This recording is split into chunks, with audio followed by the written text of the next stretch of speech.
প্রিয় ফেসবুক বন্ধু সকলকে জানাই আন্তরিক অভিনন্দন। আমি অনেক পরিশ্রম করি আবেগ ভরা কবিতা লিখে আপনাদের সামনে তুলে ধরি। জানি না আমার কবিতা আপনাদের কেমন লাগে, তবে আমার কথা হলো ভালো লাগুক আর না লাগুক কমেন্ট করে জানাইলে আমি বাধিত থাকিব এবং উৎসাহ পাইব।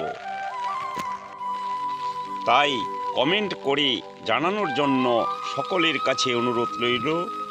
আজকে আমার স্বরচিত কবিতা আপনাদের সামনে তুলে ধরব। কবিতার নাম মাস্টার মশাই। নন্দনপুর হাই স্কুলের হেডমাস্টার মহাশয় নরেন বাবু নাম ওনার, ভদ্র অতিশয়। 2001 সালে নিয়েছে অবসর, 85 বছর বয়স এখন, বার্ধক্যে জর্জর।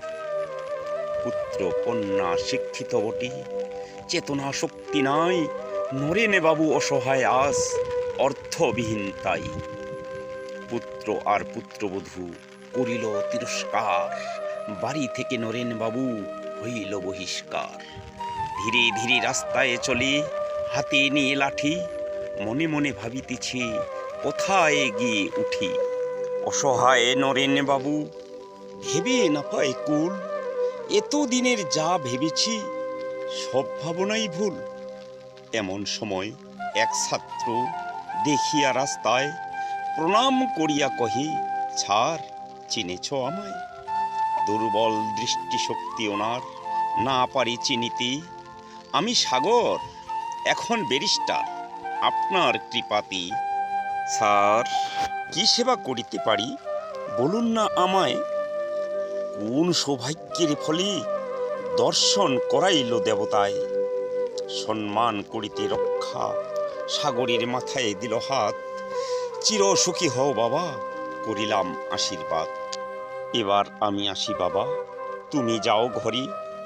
এই বলে নীল বিদায় ব্যথিত অন্তরে। সাগর তাকিয়ে আছে গুরুদেবের প্রতি, অতি ভদ্র সম্মানীয় ব্যক্তি, আজ এই দুর্গতি। ভাবিতে ভাবিতে সাগর ঘরে চলে যায়, দিশাহারা নরেন বাবু বসিল গিয়া গাছতলায়। ক্লান্ত পথিকের ন্যায় আর না পারি চলিতে, মেয়ের বাড়ির দিকে হইল রওনা টলিতে টলিতে। পৌঁছিল গিয়া শেষে বেলা অবসানে, পিতারে ঠাই নাহি দিল মেয়ে নিষ্ঠুর প্রাণী। চলিতে লাগিল নরেন লাঠি করে ভর, অসহায় হয়ে তার কাঁদিছে অন্তর। মনে মনে কাঁদে আর চোখে ঝরে জল, সারা জীবনের পরিশ্রম সকলই বিফল, সকলই বিফল। নমস্কার।